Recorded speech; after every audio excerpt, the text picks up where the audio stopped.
don't get too attached to it, because you don't know, and there's always new information coming through. And I think sometimes when you are a facilitator, it's easy to build a repertoire.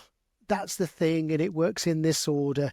But like I said, every context is different. Every team starts in a different place. There's different levels of trust, and they have to engage in it in a certain way. So we're always having to think about what's the recipe and how do we make it in a slightly different way each time. And that's what brings the variety, isn't it? Yes. And I think that the best model, which is not a model, is actually deep questioning or inquiry, because those are in the moments. Some of them you might have a recipe for asking some of these questions. I think, yeah, it reminds me of, so Jacob Needleman is a philosopher.